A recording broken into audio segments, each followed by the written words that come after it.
And it is my pleasure to introduce our guest speaker today. Not so much a guest. And you'll know why when I tell you that Katherine Honeywell is the Director of Senior and Family Services for the North Shore Senior Center.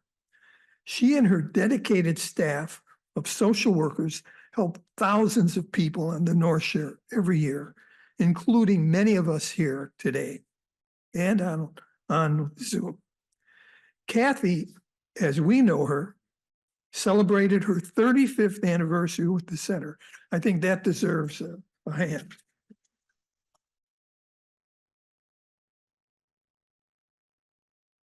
Just last month, in her 35 years, she has worked in every important area involving social services, in case management, adult protective services, the House of Welcome, senior housing, and more. Kathy is a licensed clinical social worker with a bachelor's degree in social work from Carroll University and a master's degree in social work from Loyola University. Kathy is a frequent presenter to community organizations addressing important issues of concern to older adults and their families, just as she is helping us this morning. So folks, give a warm welcome to someone we know very well and someone that is going to help us this morning, Kathy Honeywell. Yeah. Okay, can you hear me? Okay, please wave me down if mic moves away from my mouth, if I'm talking too fast, if you need me to repeat something, I don't mind tips and suggestions like that. So thank you very much. It's a pleasure to be here. It has been a pleasure to be here for these many years. I remember when I started, the Tuesday Club was the men's club, and men came in suits and ties. So look at how things have changed. The one thing that hasn't changed is the great programming. The Tuesday Club, Men's Club has always had phenomenal programming and wonderful people like you who have suggested all the programming and brought it all in. So thank you very much for everything you do to keep this going. We really appreciate it. So today we're here to talk about aging in place, which is growing older at home. This presentation is about the decision or what needs to lead up to your decision to remain in your current housing situation. It could be your house, an apartment, a condo, townhouse. You may be living alone. You may be with your spouse or partner, extended family, or others. Where you choose to live is a personal decision that might change over time, and that's okay. This morning, we're going to take time to just focus on aging in place, so remaining in your home. And there's some additional upcoming presentations that are going to add more specifics to some of the concepts for today. On July 23rd, this program is Safety for Seniors, and that's going to focus on safety in your home and in the community, and on, actually that's inside and outside your home. Also on August 20th, there's a home safety, home security, and home automation presentation. So there's going to be, this is such a big topic, aging in place, that I'm glad there's going to be multiple presentations about it. So we can start with talking about what's the definition of aging in place. And it's simply staying in your own home as you get older. There are plenty of statistics out there about aging in place. 92% of older adults say they prefer to age in place. 8% say they would prefer to spend their latter years in an assisted living facility. And 82% say they would spend the rest of their lives in their current home if possible. Of the 115 million housing units in the US, only 10% have accommodations needed to support those who want to age in place. And that's one of the things we're going to talk about. What are those accommodations that can help people remain in their homes?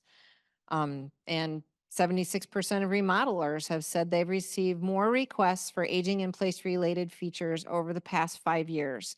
And I can tell you within the Senior and Family Services Department, we receive a lot of requests from homeowners for referrals for handymen to install grab bars and other things to just make your home be a little safer. Um,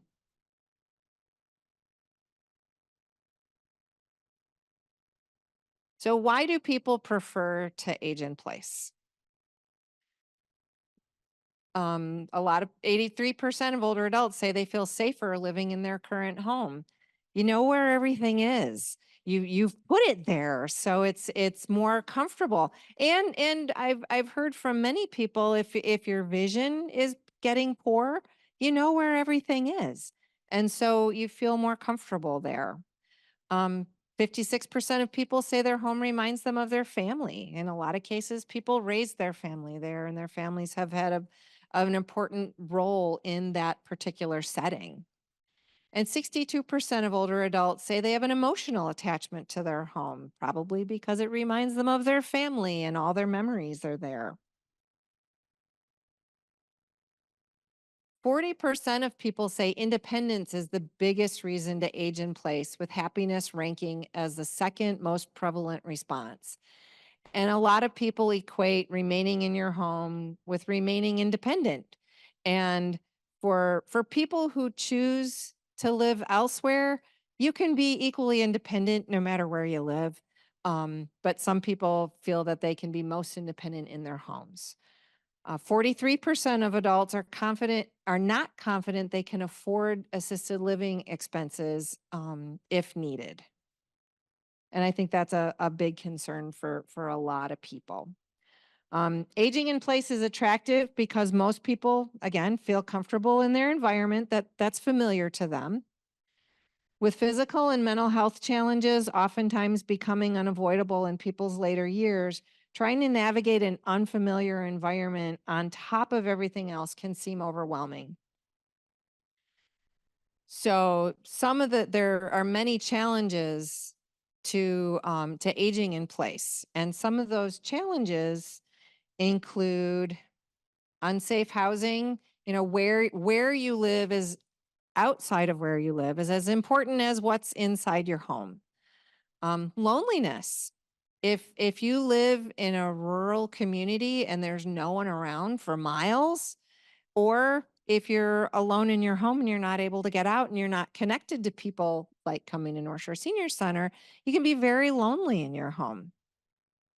Financial insecurity is a big challenge for people. How, unexpected home repairs. We just recently had a lot of high winds. Can you replace your roof if need be? Insufficient help from family and friends can be a challenge for some people, and a lack of caregivers to perform household or personal tasks are other challenges to people remaining in their homes. For people who have a physical disability or limited mobility, they're concerned about movement around their home and outside of their home. If you live in like a third floor walk up and you're unable to climb the stairs anymore, how are you going to be able to get to the doctor and go grocery shopping and things like that? In addition, again, loneliness is a big concern for older adults. And, there have been studies that show that loneliness has as much health consequences as smoking almost a pack a day of cigarettes. So loneliness is a big concern for people.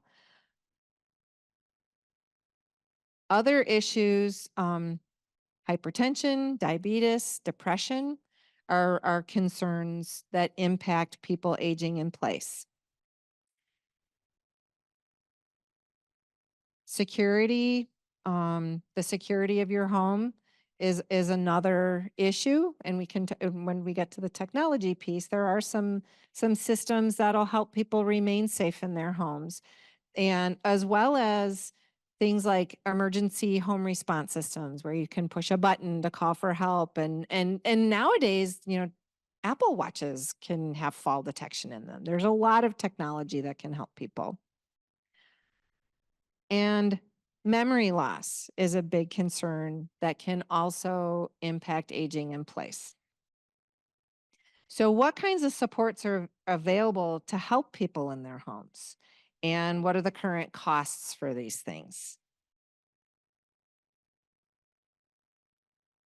There are different kinds of supports people can receive at home.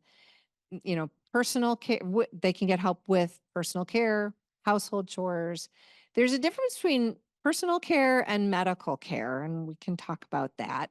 Obviously, you may need help with exterior household chores.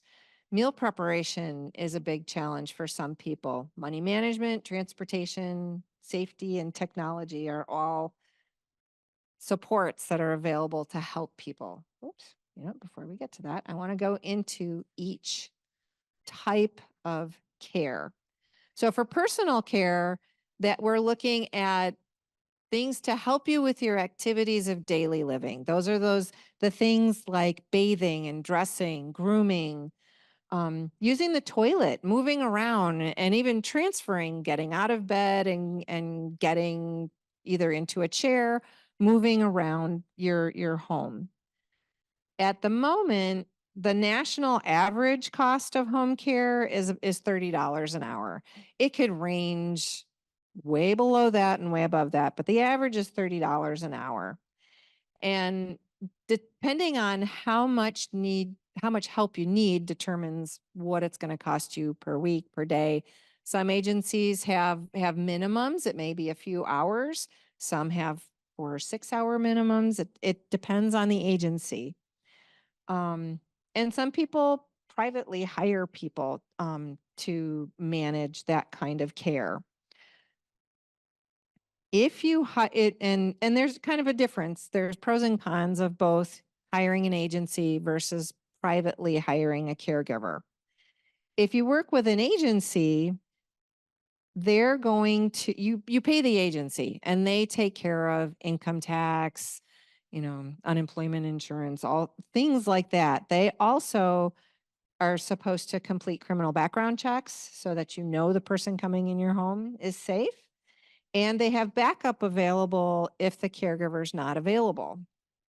When you hire an independent caregiver, you can save 20 to 30% of the cost, but then you become that person's employer. And you would be responsible for paying income tax either on your own or through a third party payroll management company. It would be in your best interest to complete background checks and verify, check references for that individual so that the person that you're hiring is safe and reliable. And if they're not available, you either need to have arrangements with that person to have a replacement, or you have to find your own replacement if they're not available. Medicare does not pay for personal care like this. Some long-term care insurances pay for it.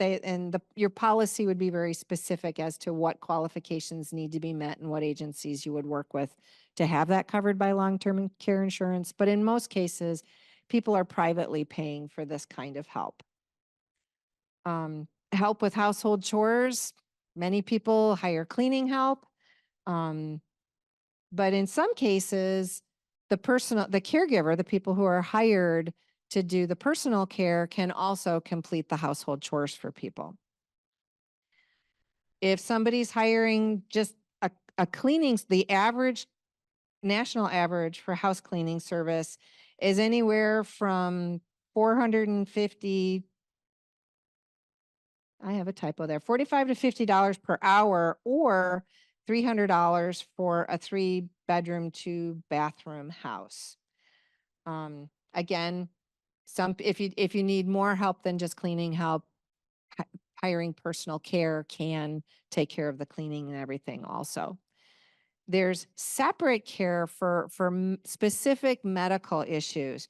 So if people need wound care, if they need help with specific medical equipment, whether it's tube feeding, dressing changes, things like that. If it's a short-term need, sometimes Medicare can cover that for people. If it's following a hospitalization, they can get help from Medicare for that. If it's a long-term situation, Medicare isn't always able to cover that. If you need medical care, medical home care, it's always best to start with your doctor, see if they can order home health like that for you. And here at the center, we have volunteers in the SHIP program, which is the senior health insurance program. And they can also talk with you about what Medicare covers and what Medicare doesn't cover. Exterior household chores can, if you have a house, you know, you have to get your lawn cut, you have to remove the snow.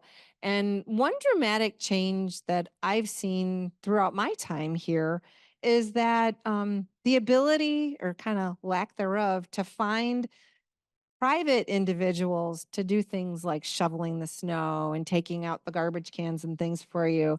It's become really difficult to find private individuals to do that.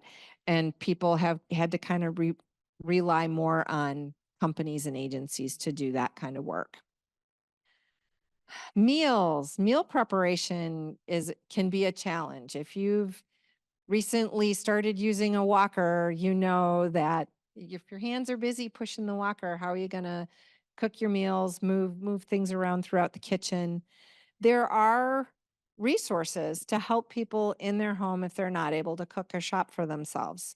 At this point, there's some new and exciting things happening. There are all these like meal delivery services where you can get pre-packaged ingredients and recipes, and then you can make those meals fresh. Some people hire private chefs to cook for a few days and put everything in the refrigerator or freezer.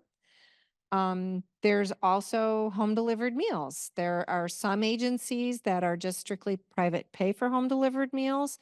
There's also a home delivered meal program that's funded by Title III of the Older Americans Act. And people aren't turned away for an inability to pay for those meals.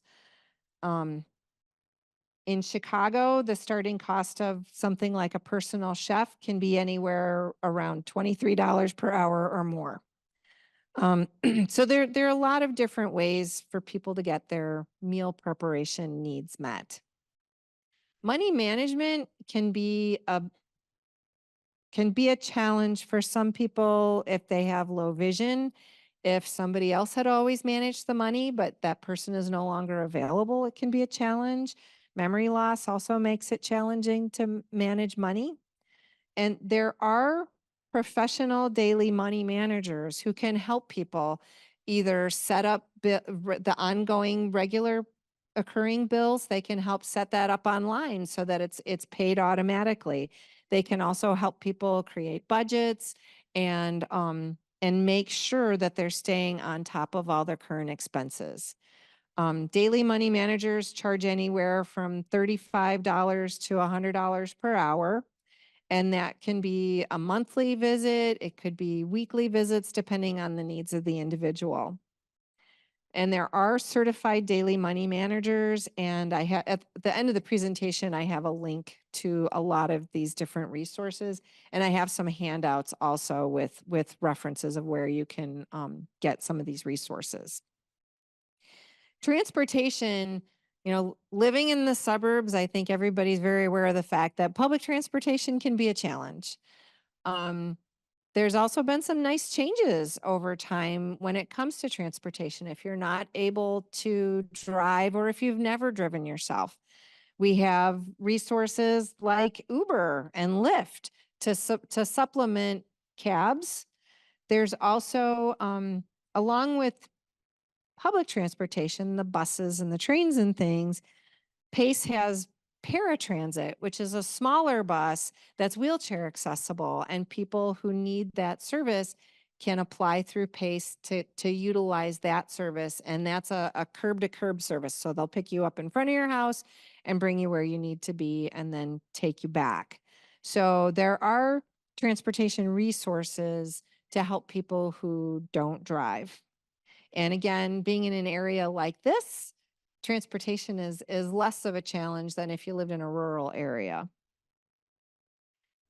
Home safety is can be a big concern for people. And really I think one of the biggest concerns in somebody's home is falling. And what can you do to prevent falling as much as possible? I mean, I am good at tripping over my own feet, so I can't protect myself from myself, but what things can be done in people's homes to help protect themselves to ensure that they're not going to fall. Later, we're going to go through a home safety checklist, but there's some easy things like installing grab bars, removing throw rugs, improving lighting, and making sure that the thresholds from room to room are smooth. And now we can move to the National Institute on Home Aging in Home has a safety list, which here's the link to it. People online can click on the link if you want. And I have handouts for people if they want them. This home safety checklist is probably the best one that I've seen so far because it covers a lot. It's very comprehensive. And if you kind of use this as your baseline of where to start in evaluating your home to see if it's appropriate for you and if you need to make any changes to it. From looking at simple things like, are there any obvious repairs that need to be made? Lighting is so important, especially by doors and at the top and the bottom of the stairs. And do you need your light bulbs replaced? Now we've got LEDs and all kinds of cool lighting options for people that last longer and can be brighter. Clutter is always a big concern for people because it increases your risk of falling, but it also, clutter can get in the way of being able to pay your bills on time if you can't find the bills and things like that. So clutter is really important to kind of stay on top of. Mail, recycling, trash piling up also leads to clutter. Prescriptions, are your prescriptions up to date? And have you gotten rid of the old bottles and things? If you have any weapons in your home, if there's guns in the home, are they locked up and unloaded with the ammunition stored separately? Some people have collections, and it's just good to make sure everything is as secure as possible. Look at your flooring, make sure everything is free and clear of clutter, cords, all kinds of fall risks. And do you have smoke and carbon monoxide detectors? Are they working? Are they installed? Stairs, if you have stairs in your home, can you manage them? Or do you need to look at getting a ramp? Or there are portable ramps that can be used for just like 1 or 2 steps. And there's all kinds of options for ramps and things. Handrails are very helpful for staircases. And I've seen people install grab bars just outside of their front or back door, just to help them kind of pull themselves up and get in the door. Again, looking at stairways, making sure that the first and last steps have plenty of light. Bathrooms, a lot can be done in your bathroom to increase your safety. So checking to see, do you have grab bars? Do you have something near your toilet and near the shower to help you get in and out safely? Because many people have found out the hard way that like the toilet paper holder is not a good thing to hold on to while getting up. And some places, I know some people have like had them installed in the studs so that it could serve as a holder, like as a hand holder to help you get up, but you got to make sure that it's really secured properly.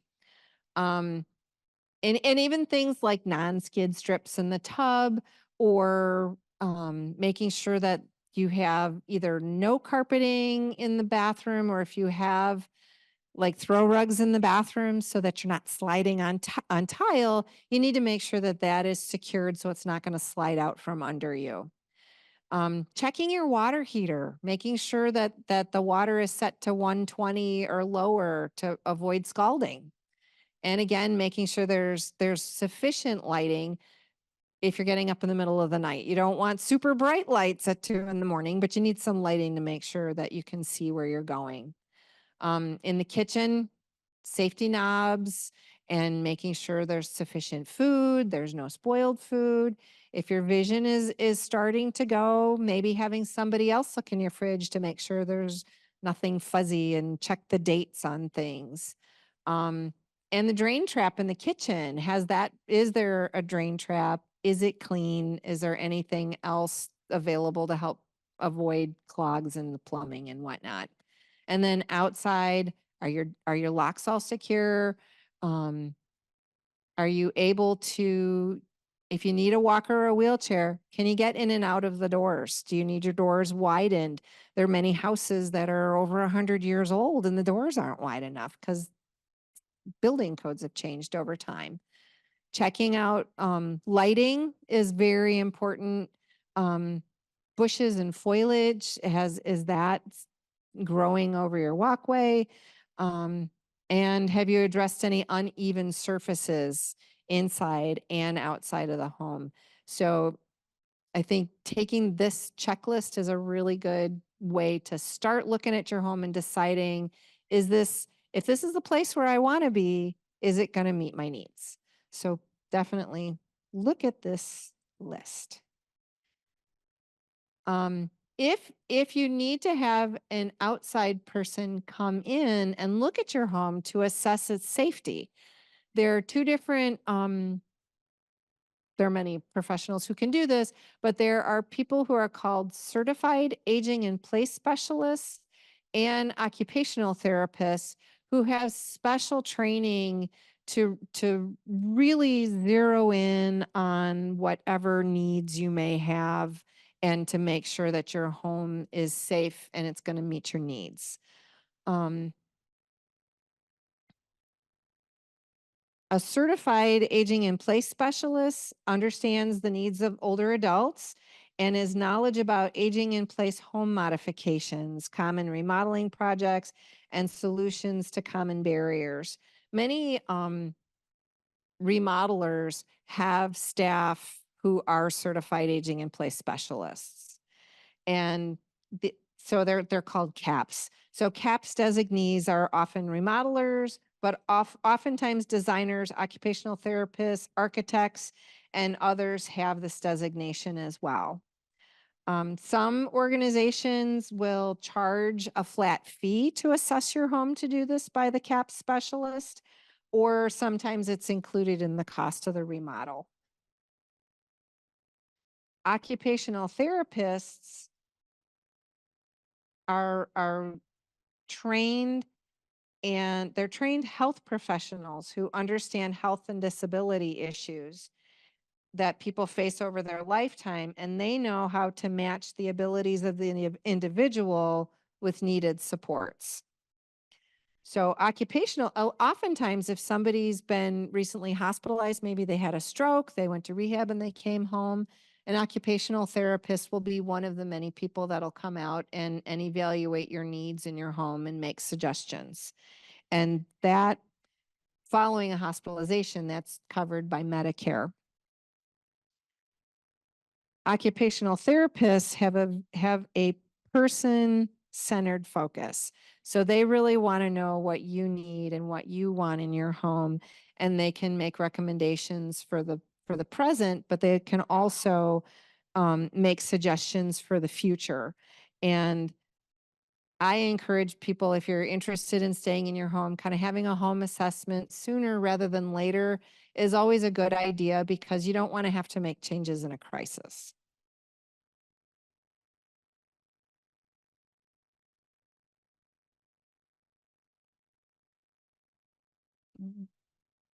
So before I get to this slide, I want to make sure I'm hitting all the highlights of what the certified and the certified aging in place specialist, they make recommendations for updates to your home. The occupational therapist will assess you in your home. So The occupational therapy assessment is more tailored to you specifically, where the certified aging in place specialist is really looking at your home and looking at future needs that may be needed. I think the best combination is if you get a certified aging in place specialist who works with an occupational therapist, because then you can kind of get the broader picture of what might need to happen in your home.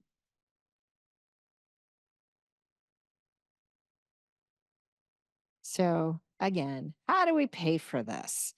In some cases, many different parts of this, people would pay out of pocket for things like for a handyman, for home care, for things like that. It could come from your savings, your pension, retirement fund. Some people get reverse mortgages. I mean, there's lots of different ways how people pay for options like this. And it's a personal decision. You really need to kind of evaluate where you're at. And if you have an accountant or a personal advisor, it's good to talk to them about what would be in your best interest as to how you would get these needs met. There are some federal and state government programs to assist people. The Veterans Administration has the aid and attendance program that can help some people pay for help at home. And if you're a veteran needing this kind of assistance, I encourage you to get a hold of the VA and learn about this program and what you would need to do to apply for that. There's a veteran center in Evanston that actually has been really helpful with a lot of people. So there's a local place where you can go to get help with that. And for non-veterans or people who choose not to use the VA system in Illinois, we have the community care program, which provides non-medical home care, emergency home response systems, automated medication dispensers, and adult day programs for older adults who have a demonstrated level of need. They would need to have an assessment so we can see what kind of how much help you need.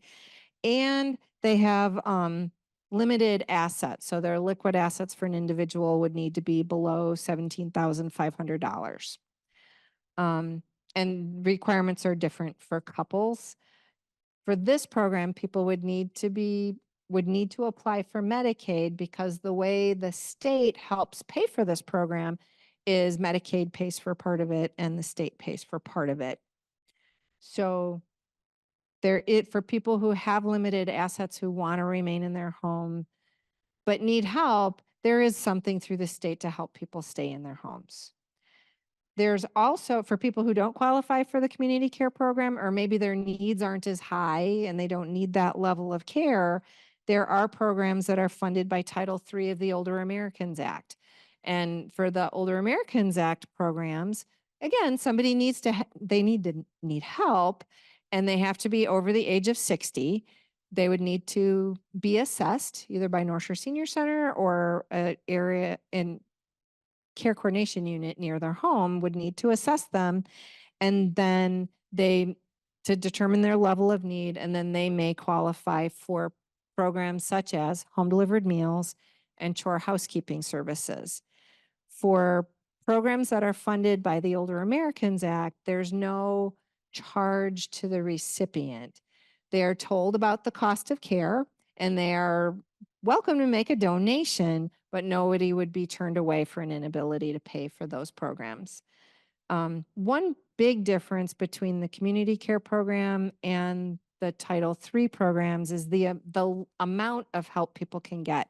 Through the community care program, people can get more help depending on their needs if they qualify. But with the Title III programs, the chore housekeeping is usually once, maybe twice a month. And home delivered meals can be anywhere from 1 to 5 days a week. So that's how the state and federal government can help some people pay for getting assistance in their homes. Some people have private financing, including long-term care insurance policies, reverse mortgages.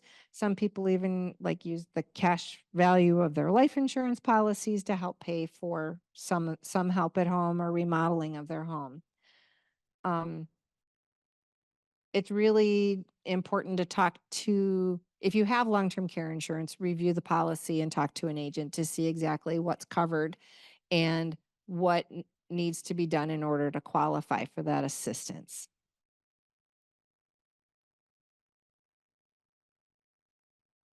So when you're thinking about aging in place, some things you really need to think about is like, what is your ideal living situation? Is it your home? What do you want access to? Do you need in? So you kind of start with your dream and then look at what's available and what's available to meet that dream. Using that home safety checklist, maybe having your home assessed, you can see what are the challenges and capacities of your current home situation. If you're kind of planning ahead and thinking you may need a live-in caregiver in your home to take care of you, then it's important to see, does your home have room for that person? Do you have 2 bedrooms, or where would that person be? Again, also capacities, are the doorways wide enough? Is your home safe? Finances, there's thinking about your own personal finances, but if you're part of a couple, or if maybe you live with an adult child, and you're no longer here, can that person continue to pay for the home and maintain the home? And again, you can never evaluate enough. You got to continue to evaluate for accessibility and fall prevention.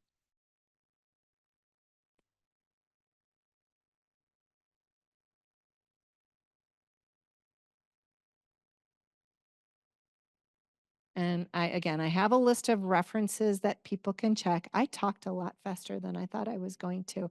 So we have time for questions. Kathy, thank you so much. We have a microphone that will Arnie will take the questions from the auditorium. Oh, sure. And But- I have a printout also, so you don't have to write it all down. There is a question from Zoom about that.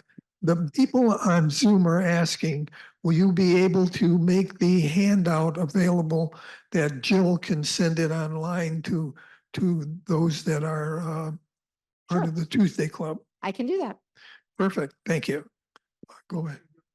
I'd like to know do you know what percentage of Americans are on pensions that are over 65? I do not know that. I'm sorry. Is there any way you can find that out? You know what?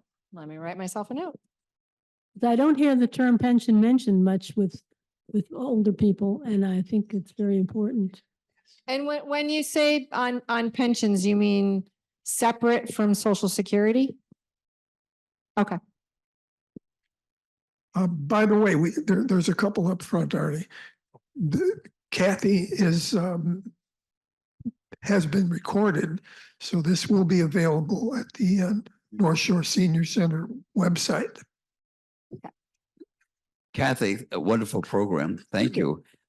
The one thing I was looking for is also in one of your brochures about poor folks getting beaten up or their money being stolen. You have an issue for that. I don't know what it's called. It's the Adult Protective Services Program. Would you go in detail about how that works?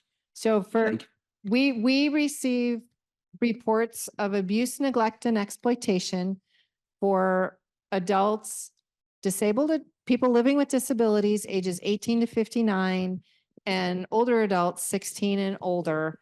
If you're concerned that somebody may be financially exploited, physically abused, physical, emotional, financial confinement, self-neglect, sexual abuse, abandonment. I don't know my list in front of me. I think if you're concerned that somebody may be a victim of any of these types of abuse, a report can be made to either North Shore Senior Center. The Illinois Department on Aging has a senior helpline that can take reports 24/7. And if somebody's in our area who's the alleged victim, we would go out and investigate those allegations. And in cases of financial exploitation, like one example is we worked with somebody who had low vision and had hired somebody to help go shopping and whatnot for him and help him pay his bills. And somebody had reported to us that it looked like this person was using his money for that person's benefit. And we were able to investigate, review bank statements and whatnot, realize that this person was taking advantage of him. So that person was fired. A new caregiver, I think an agency was hired to help provide his care. A daily money manager was hired to help manage his funds. So somebody else was looking at his finances. He was able to remain home with different help, and he was no longer being financially exploited. So does that help? Okay, thank you. I think a lot of people have experience with horror stories about how their elderly relatives have been mistreated. My grandfather was mistreated in a nursing home, but this was like 50 years ago. My mother's best friend had to go to a nursing home that was like a high-class resort spa, and people who are nowhere near elderly would want to go there. So my question is, how do you convince somebody who has got a bad opinion of nursing homes that they're not as bad as they were 40 years ago? People who need to be in assisted living my own parents put up so much resistance to going, but it got to the point where my father couldn't lift my mother onto the toilet anymore because he was physically weak. Right. Kathy, a related question would be, does the center provide any guidance on the selection process? Yes, we Sure. we can complete we can meet with people in their homes and discuss, or they could come in and talk with us. There's a program called options counseling where we can, oftentimes we meet with adult children who are saying, I don't know, I think my mom needs to move. And I don't know if she should be getting help at home or if she needs to move someplace else. And people can meet with an options counselor to learn about all the various resources, whether it be having the home evaluated to see if it's safe and if they can, if people can afford to remain there, learn about all the different options for either assisted living, independent care condos and whatnot, and really help people put together a plan. But to answer your question about how to help people know that these places have really changed, I encourage people to go on tours. That's the only way you need to see what's out there versus the image that's in your head of what care is out there. She said she would. Okay. Thanks. This is very helpful. Do you know anything about SASI, S-A-S-I? I don't know how the initials work, but it's something about helping seniors stay in their home. And I know there's something, or there was something in Evanston, and I've actually talked to them. They don't seem very enthusiastic about coming out here. Do you know anything about? SASI is an agency that people, it's been around for quite a while. And SASI is an agency where people can hire caregivers through their agency. And they're part of, I want to say, part of United Methodist Home Care. And again, people can hire help through there. They, I don't know if they still provide the service, but I know people used to be able to hire drivers through that. So it's one of the many agencies that people are able to hire people from. You have another service that I learned of, but it's within a certain, I think, Northfield Center for transportation to your doctor, where volunteers pay, and I think it's $12 for a volunteer to pick you up, take you to the doctor, wait, and take you back. Unfortunately, my doctor is west of Milwaukee Road, and you've got limits about it. Because I've still been looking for, backup transportation, but Okay. that's a good thing also for people to Yeah, know from this It's area. the escorted transportation program that it was very active prior to the pandemic. Then it went on hold. And just last year, we started it up again in Northfield Township. We're going to be expanding into New Trier Township. And again, you're right, it's volunteers who do the driving, and we have volunteer coordinators who schedule the rides. People can sign up with volunteer services to get enrolled in the program, and then you need to call at least a week in advance prior to your medical appointment within a designated area. So, and it's nice to have somebody go with you, wait for you, and bring you home. So thank you for bringing that up.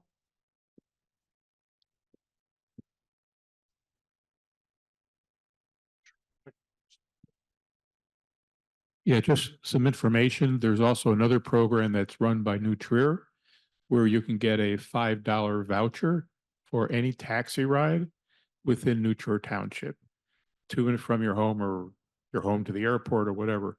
But it's a booklet of vouchers. They're $5 each. And you can use, I think, 2 different cab companies. And all you have to do is be a New Trier resident, I think. A New Trier resident and over 60, I think. Yeah.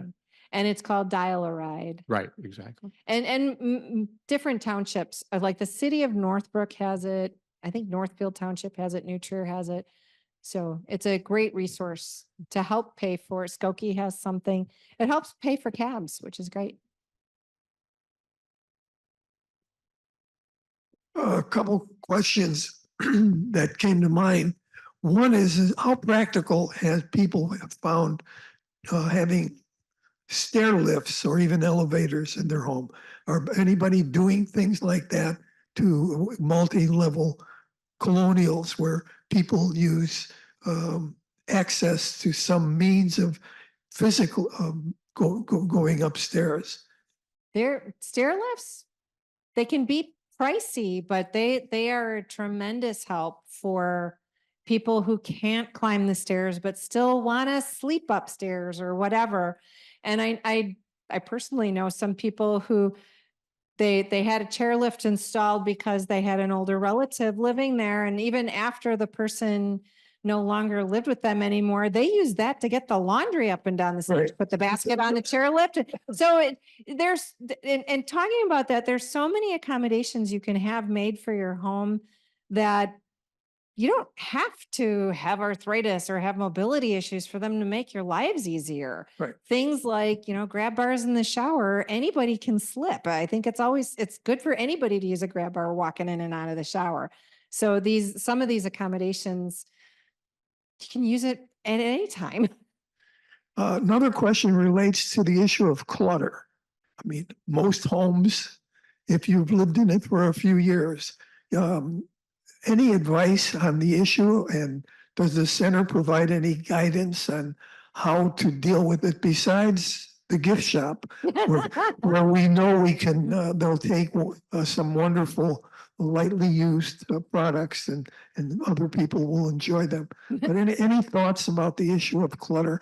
Or I'm mentioning this to Bob Dauber as well as the possibility of selecting a program to talk about that whole issue.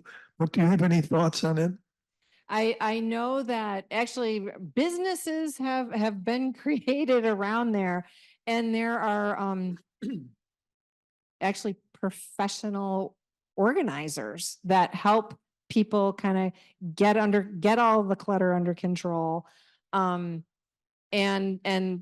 help remove some things. I mean, there's also some agencies that, like, what is it, college hunks hauling junk and things like that. They help remove things, but there's kind of 2 sides to clutter, because why is the clutter there? Is it because you don't have the strength or the ability to kind of put things away anymore?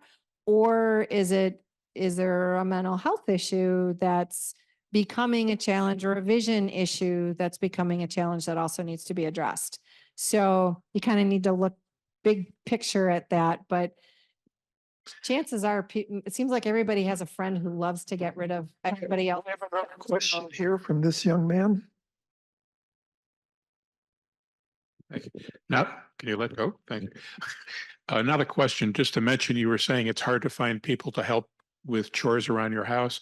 The Village of Wilmette has a program, I'm not sure if other townships do, called Will Work, where students in high school will generally sign up on a list saying they're available to do chores.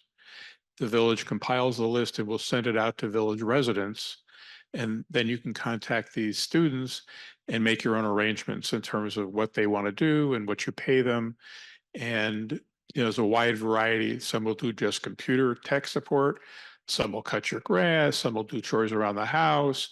But it's a great program and a good way to link seniors with able-bodied young people. That's great. That's Village of Wilmette. Now, I don't know if other towns have that program, but it's a really nice way to find help. Thank you. Well, that was our last question, and we're going to turn it back to Dick. Okay, well, thank you very much. This is really very, very helpful for all of us. And we appreciate your coming